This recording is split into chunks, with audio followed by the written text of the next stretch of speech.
Hi, I'm Wyatt. And I'm Grace. And you're listening to our dad and your host of the Vacation Rental Revolution podcast. What's up, guys? Welcome back to another episode of the Vacation Rental Revolution podcast. I'm your host, Sean Moore, and I am really excited about our episode and our guest today on this show. We've got Tim Hubbard, who's an absolute veteran in the short-term rental game. He wears a lot of different hats, from helping people get into this game with his rest methods. He's got a fellow podcast host called the Short-Term Rental Riches, which is awesome. If you guys enjoy my podcast, you'll love his as well. So go check that out on your favorite podcast platform. And then also a full management company with Midtown States. So we're gonna dive into a lot of different topics today. I think so Tim, thank you so much for joining us. Appreciate you being here. Yeah, thanks for having me, Sean. I'm excited to be here. Excited to chat.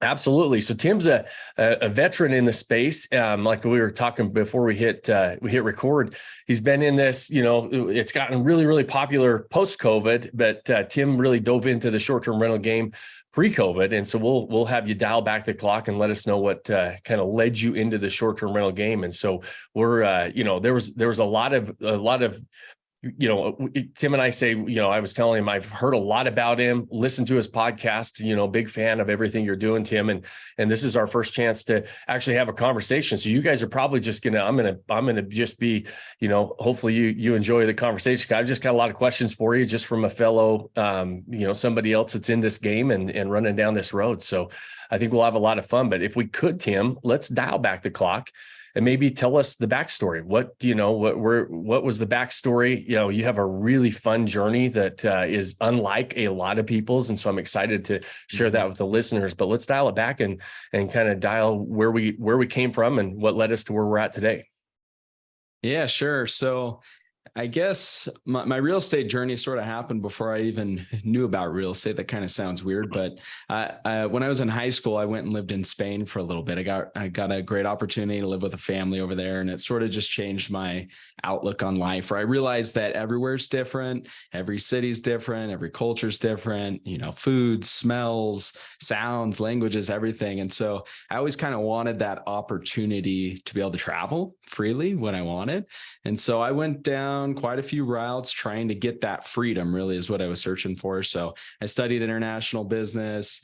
I was always traveling after school. I worked for a sales company, and so I had a pretty flexible schedule. So I was staying in short-term rentals a lot. Somewhere along that line, I picked up that purple book, Rich Dad, Poor Dad, which I think a lot of us did. And that changed the mindset. I'm like, oh gosh, this is the way. And so I got a fourplex. That was my first investment back in 2010. So I started with long-term rentals.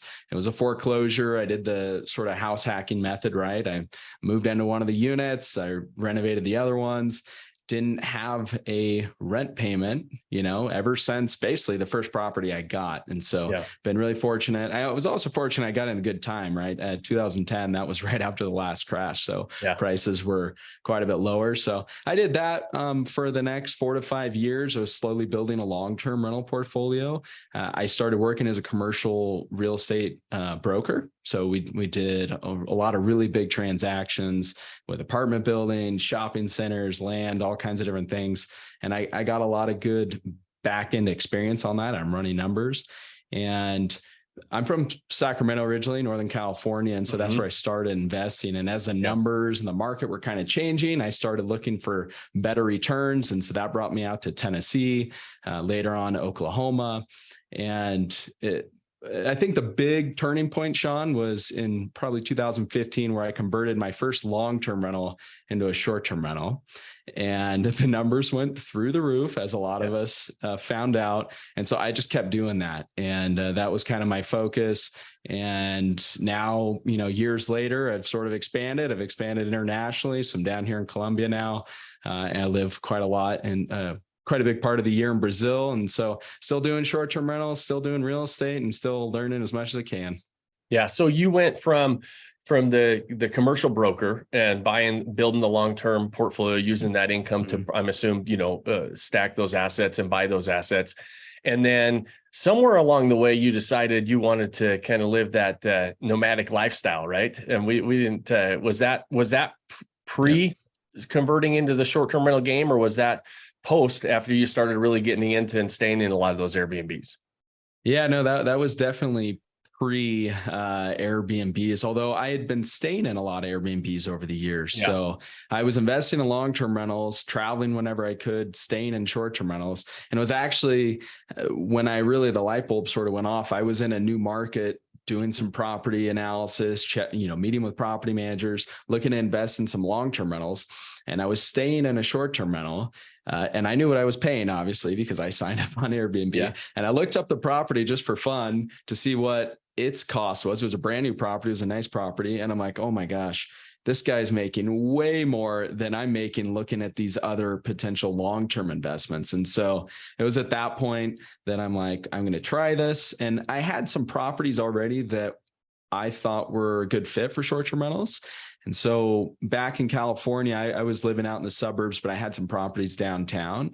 And one of them I was renovating. It was an old historic property built in the 1800s, actually.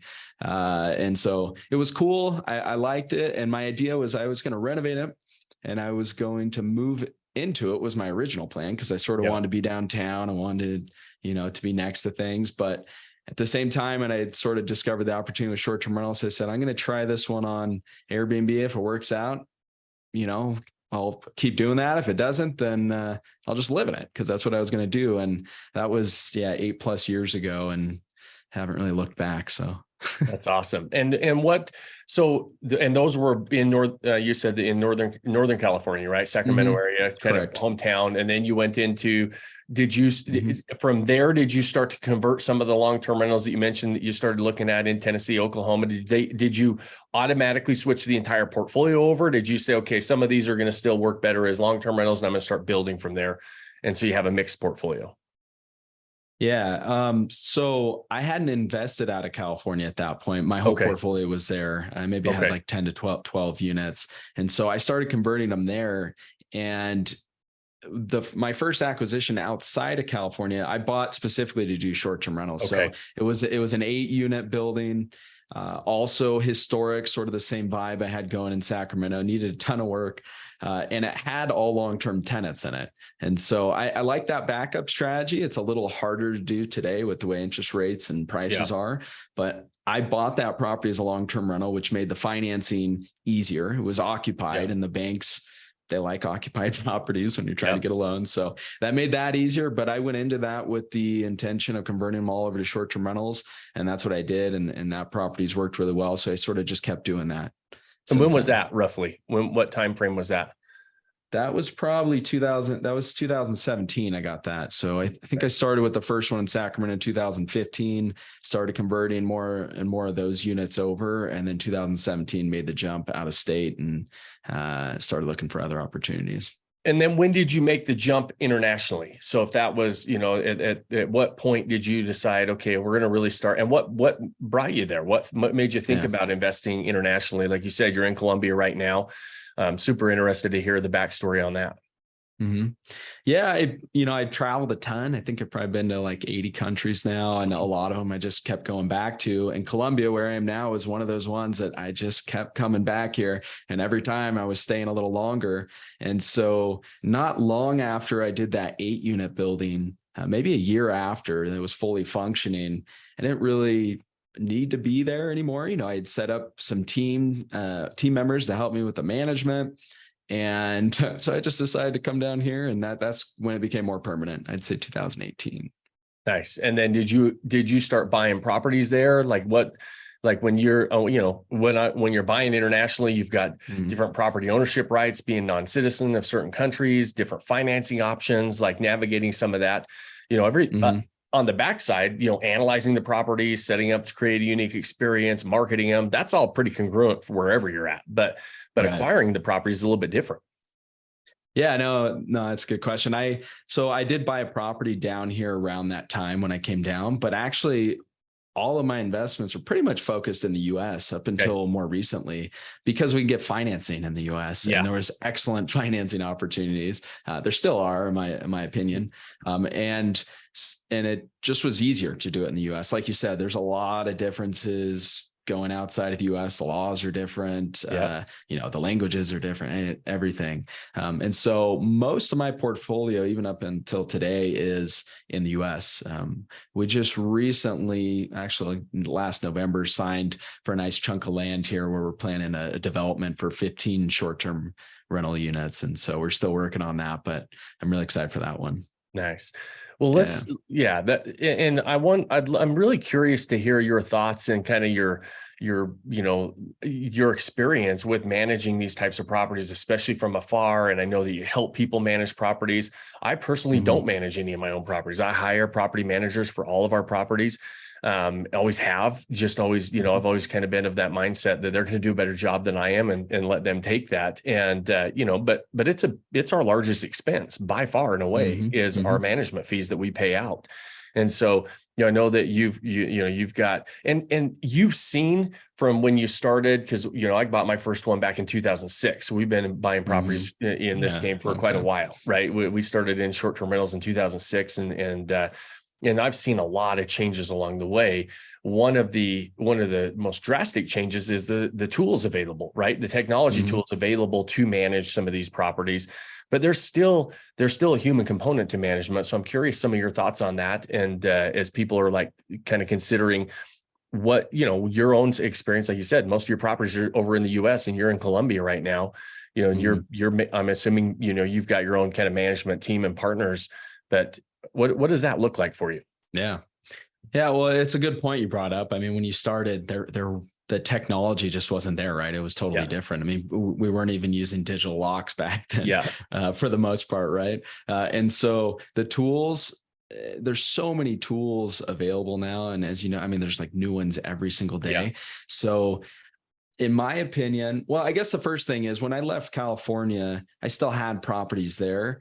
And I was still managing those. So I learned to manage my portfolio sort of slowly, and it's a lot easier to manage 4 units than it is like 70, just jumping into something. So use the tools, whatever tools were available, outsourced management. And so at that time, my housekeeper was helping us with a lot of questions and things like that. And really for me, now we have so many tools available that as long as you have a housekeeper and a maintenance person on the ground, we can do everything else virtually.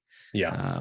And it doesn't matter, the other thing too is like, a lot of times we start investing in our backyards, right? It's kind of most comfortable. But the moment we step out of our backyard and we go to the next city, even if it's 100 miles away, if it's too far to actually drive there, then we either have to hire a property manager that's there local. And that can work really well for a lot of us, but it can be expensive. Like you said, I mean, short-term rental management fees a lot of times are 20, 30, 40%. Yep. And so that's a huge chunk, especially when we're talking these high nightly rates. And I think with the tools now, we just have the ability to manage effectively, really from wherever we are. And so, now years later, we've got a fabulous team with people in Europe and Philippines and Mexico, and we can manage properties anywhere. So it's been a fun journey. Yeah. And I think you hit on a critical component that I tell people is if you've got those two main partners, good cleaners and good maintenance people, because it is still critical to have boots on the ground where your properties are at, right? You have to be able to have those two components filled, and everything else, you're right, can be done remotely and still have a team doing it. Like I'm assuming that you're not taking a lot of the phone calls and you're not doing all that stuff, right? You built the team to do it. So you still have the management component in, you just control the management component, correct? Exactly.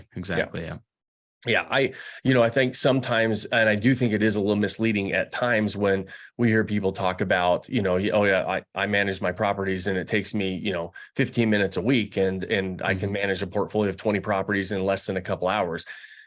That's probably 100% true what they're saying, but there's team members doing the rest of it, right? There's people doing it still. And so, and so building those teams and having those teams in place is still critical.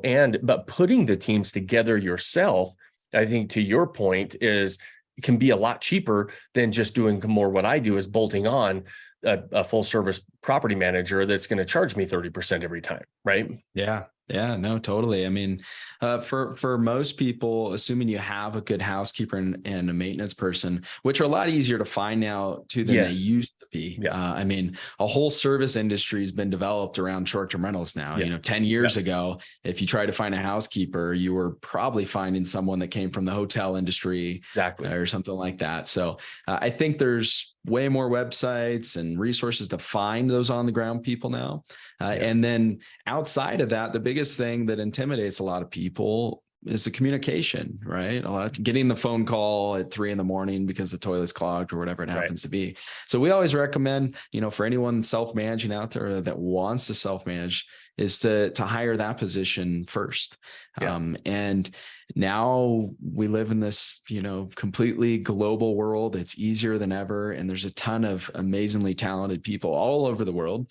And if we happen to be in the US, our dollar also happens to be much more valuable than it was even just a few years ago. And so we can sort of use the currency arbitrage to hire people with really, a lot of talent for a fraction of the price what it might cost in the US. And we have the tools to track and help automate and to organize the whole process so we're not forgetting any of the pieces.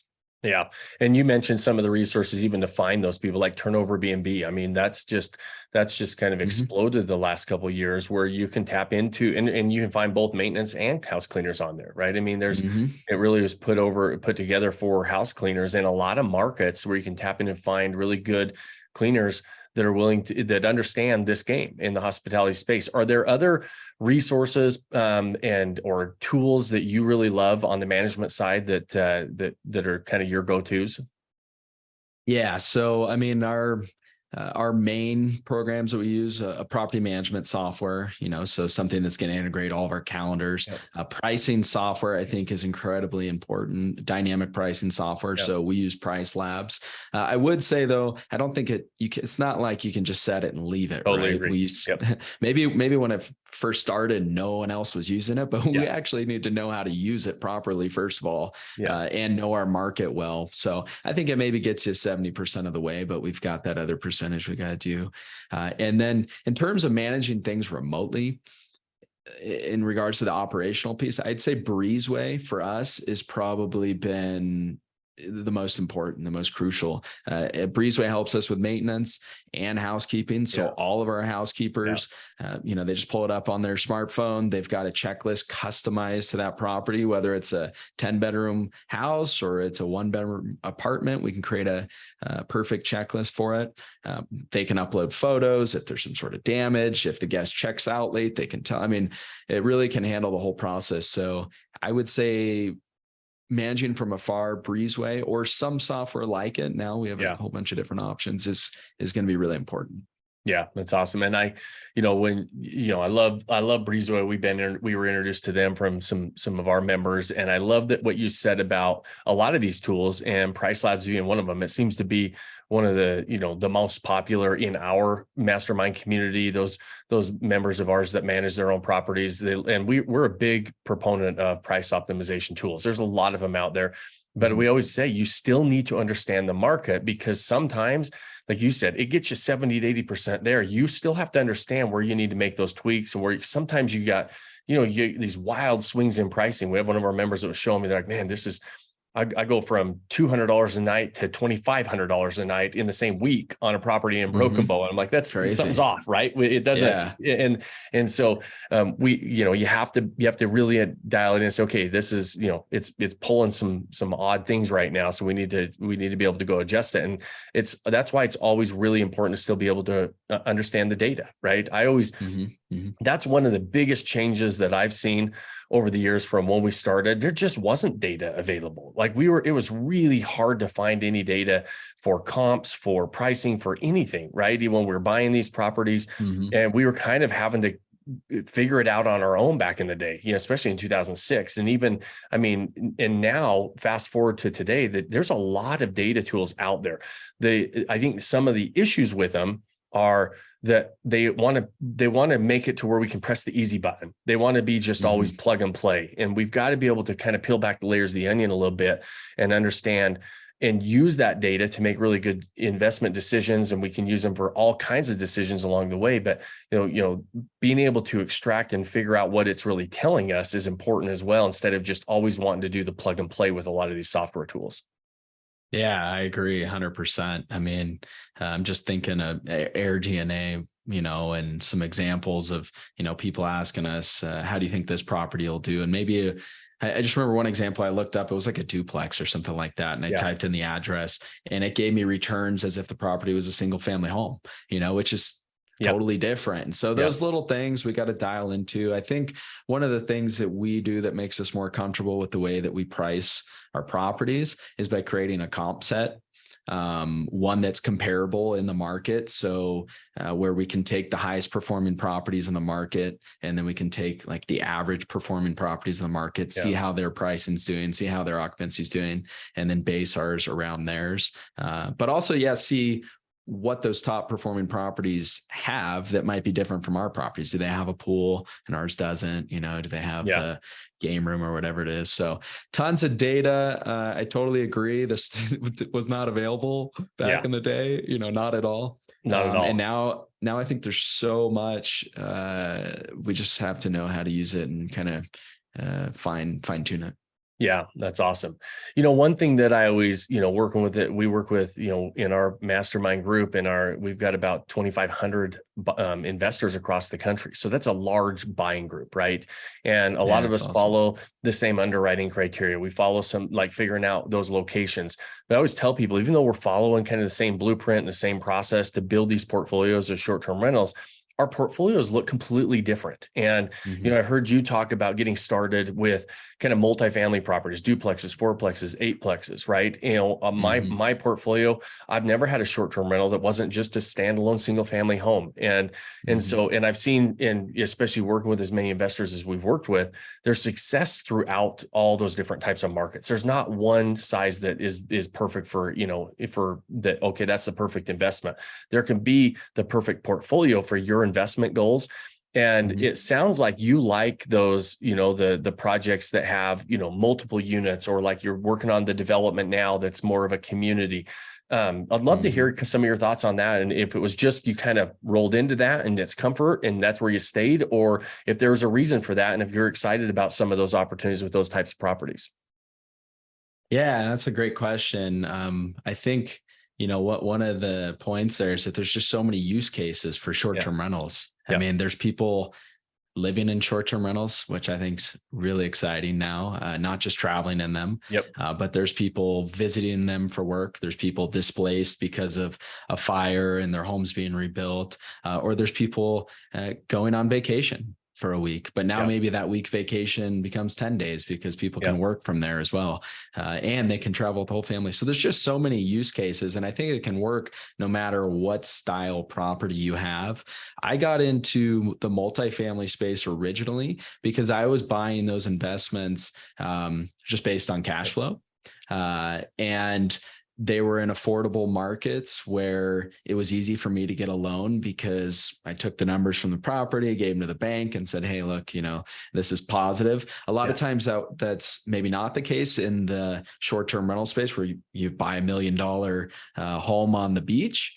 And, things have changed though, too. A few years ago or 5 years ago, if you try to buy that property, there was way less lenders that were going to be open to that. Right.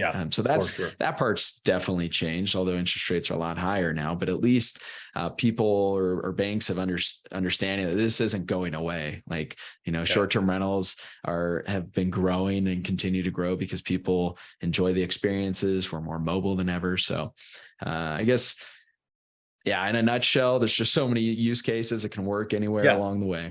Yeah. And I think that, and I wonder if you agree with this. It sounds like you kind of do. And I was kind of leading in because you're exactly right. There's so many use cases. And a lot of times people always ask me, where's the best place to buy? What's the best type of property to buy?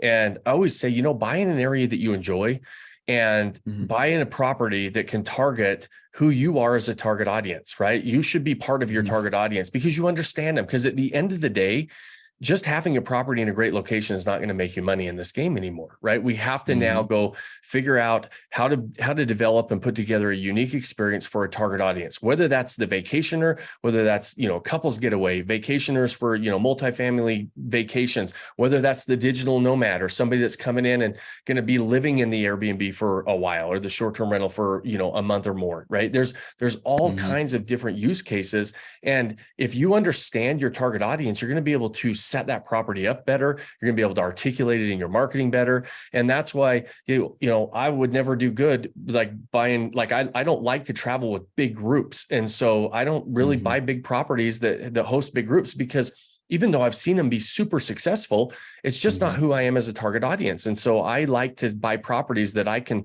really dial into who's going to be using them, because I always feel like I'm going to do a better job of setting it up. And I think it shows with what some of the properties that you're doing is, you've lived this nomadic lifestyle and you understand what those travelers are looking for. And I'm guessing that a lot of your short-term rentals probably attract that same type of a group. And maybe I'm wrong, maybe I'm totally off, but I always feel like that's a big key when I look at successful operators is they understand who they're going after, and they really ultimately end up fitting into being part of their target audience. No, that's exactly right. Couldn't have said it better. I mean, that very first property that I was designing and renovating and furnishing for myself, that I decided to put on short-term rental, became really, really successful. And it was set up exactly for a person like me. And so I think that is really important. We have to know who our guest avatar is, right? If we have, people visiting the ski resorts and everyone likes to sit in the spa after a nice day on the slopes, and your property doesn't have a spa and your occupancy is way down, well, you should be able to kind of figure that out with the data out there. I think one of the exciting things about short-term rentals still, and it's getting more competitive, much more than, when we started back in the day. But one of the exciting things about it still is that you could have two properties right next to each other and they can perform totally differently based on how well you're managing in them. And that goes back to knowing these things. And the cool thing about the management too is that, we have properties in our portfolio that are really large, and then we have small little urban properties, and most of the management you can do the same way. You have to have the property set up the right way, but the actual management can be done the same way. So And in management specifically, there's a lot of economies in scale, right? There's the economies of scale with management, because you can do it a lot the same way. So you get the benefits when you have even more and more properties versus just the one property, because the systems are all the same, right? All the processes, the systems are essentially going to be the same across the board, because hospitality is hospitality, and you have to deliver that experience, and you typically deliver it, even though it might be a different experience, property to property, the delivery is pretty much the same. Yeah, totally. I mean, using guidebooks and providing recommendations and those things. I think, we actually just started managing properties in February. And so up until then, we had sort of just been managing my own portfolio, figuring it out, growing the team. And so it's really exciting now to continue growing that team. And it makes it better for my own properties. We use the same team for mine, but it does come back to that hospitality experience, and we can do most all of that virtually now. The two pieces that were most difficult for me and that are most difficult for most people are the housekeeping and the maintenance. And so for us to manage a property on the other side of the world, we just don't have those resources to go there and find those people, but there's a lot of people out there that already have those connections. And so we've sort of come up with a hybrid management where we help people virtually, but we still rely on their on the ground connections, and we do all the coordination, marketing, all that stuff. So Awesome. Well, Tim, as there's a lot of changes. We've seen a lot of shifting around the short-term rental game the last year or so, right? We kind of came off of that COVID spike that was never going to last long-term. But if everybody is really honest, any of us that had properties the last 3 years made money, right? We didn't have to do a whole hell of a lot during that time frame. We are having to get back down to business and really understand how to run the business. And we had to still do that. And this pre-COVID, because it wasn't as popular when we were Mm-hmm. talking about, especially back when I was doing it in 2006, 7, 8, I mean, we were on Craigslist and we weren't even using Airbnb at the time, right? It was like local classifieds, and you had to create these great experiences. You had to market them really heavily so that people would choose you over hotels because they didn't even know you existed, right? You had to create some demand. And now we're having to get back to some of those same fundamental things that we had to do back in the day. But for different reasons. Now it's super crowded. Now that supply and demand is kind of leveled off. There's and just having a property doesn't make you money anymore. But there's a lot of people that look at that as, okay, that we've heard the term Airbnb bust. We've heard, the golden age is over, right? And I don't feel like that. I know you don't either, for a lot of different reasons. The demand just continues to skyrocket. We just have to figure out how to play the game. I'm curious, what are some of the things that you're, maybe worried about or concerned about in the business? And then also on the flip side of that, or what are some of the things you're most excited about moving forward as the short-term rental world really matures? Because that's what, to me, we're in that maturity stage, right? We're actually recognized as a mainstream asset at this stage, where for a lot of my career, it wasn't recognized as like a short-term rental is kind of something you did with a single family home if you didn't know what to do with it. Kind of, it was like, maybe I'm going to try to make money on my vacation home and supplement a little bit. Now it's really matured to a mainstream asset, which brings about a lot of opportunities, a lot of growth potential, but also a lot more competition as well. Yeah, no, a lot of good points there. I mean, the two sides to kind of where we're going, I think is what you're asking, right? In my opinion. So I think on the one side, like you said, we're recognized now. It's no longer just hotels, and but we're a huge part of the space. We continue to grab demand, and that's exactly why hotels are building properties with more of a live-in sort of component where they have kitchens. It's exactly why there's venture capital entering into the space, and family offices, and just lots and lots of money coming into the space because there is a lot of demand. And that was one of the silver linings with COVID, right? People weren't staying in a lot of hotels because there was a lot of common areas. A lot of hotels were shut down. And so that brought a whole bunch of visibility. And I think that visibility is still there. I do think that COVID totally just flipped supply and demand just on its head. And a lot of people ran out and bought vacation rentals in specific vacation rental markets. A lot of those drive to destinations. So we saw a huge increase in supply in a lot of those areas. Those are some of the places, unfortunately, I think that over the next year or two might be a little more challenging for people as we kind of go back to realistic numbers. But I would say, I don't think there's nearly as many people buying vacation rentals right now, especially because of the way interest rates are. You just can't afford them.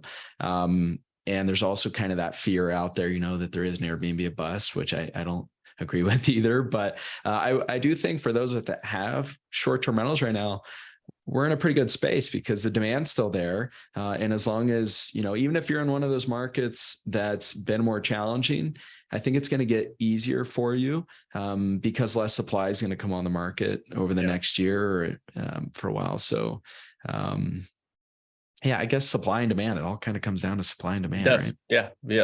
I always tell people, real estate is fairly simple economics, right? And it's supply and demand. And that's on the front end when we're buying and selling, and it's also on the back end, right? And so you can really look and see what's going on and formulate your strategies. And it really does always come down to supply and demand. So I totally agree with you 100% on that. So Tim, this has been a really fun conversation, and we are going to kind of nearing the end of this. And I really appreciate you being here. Where can we point people? Where is the best place for people to connect and learn more about what you're doing? How they can possibly get help. Obviously, we mentioned the podcast, some of your coaching methods, all those different things. Where's the best place to go connect with Tim? Yeah. So started the podcast. I can't believe we're coming up on episode 200, but Awesome. it was Congrats. designed there. Thank you. They're just short, quick, actionable tips. The majority of them for people in the short-term rental industry or who want to get into it. And so you can definitely check us out there, Short-Term Rental Riches. You can find it on all the platforms. Restmethods.com, R-E-S-T, methods.com is where we have a bunch of free resources. If someone out there is interested in sort of a hybrid management approach, we'd be happy to chat with you too. And so you can find a link for that on there as well. Between those two places. Awesome. Yeah. And and just so, another endorsement for the Short-Term Rental Riches podcast. I've been a listener for a long time. You do a great job with it. Appreciate awesome.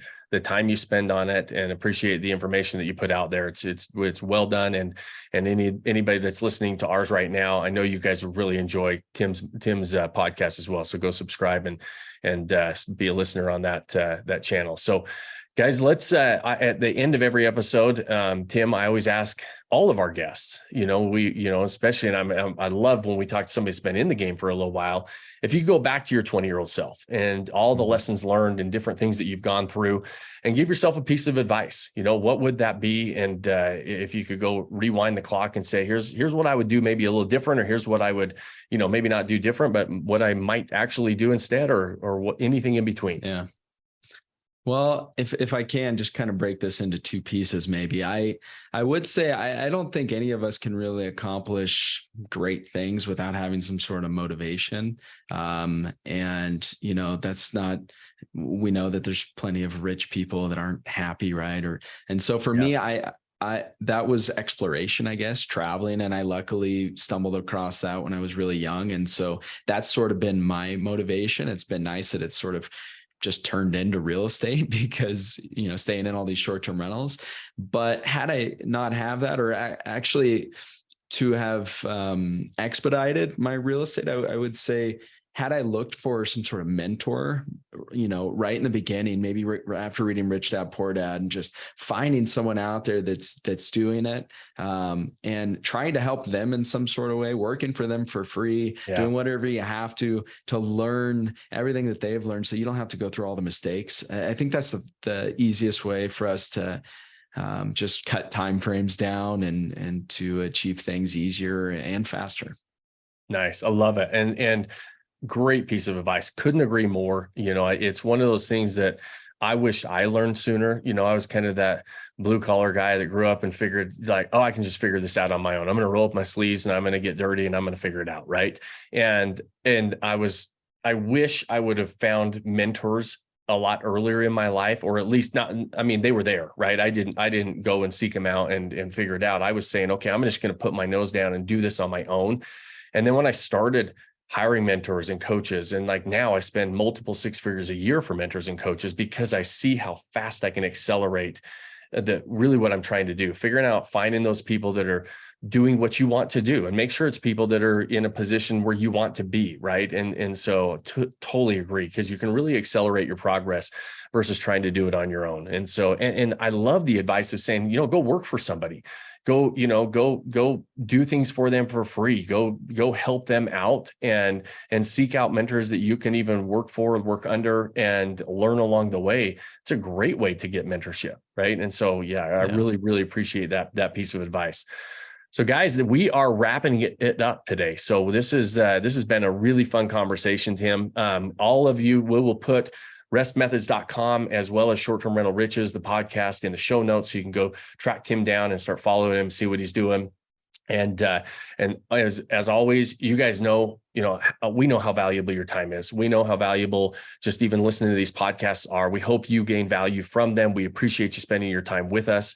And as always, we ask you, if you got any value out of it, share it with somebody that you know, and recommend it. Give us a like, a thumbs up, follow us on YouTube and the podcast channel. If you have more than 30 seconds, leave us a review. We really appreciate it. Those things do help. And as always, guys, the last thing I ask you at the end of every episode is to go pick one thing you can do today to start building that life you don't want to take a vacation from. Cheers, my friends. Thanks for joining us on this episode of the Vacation Rental Revolution podcast. Share this with other people you think need to hear about it. And don't forget to subscribe and leave us a review. Hey Grace, is there a website? Yes! For more amazing content and expert advice, visit Vodacy.com. Thanks for listening, and we'll see you on the next episode.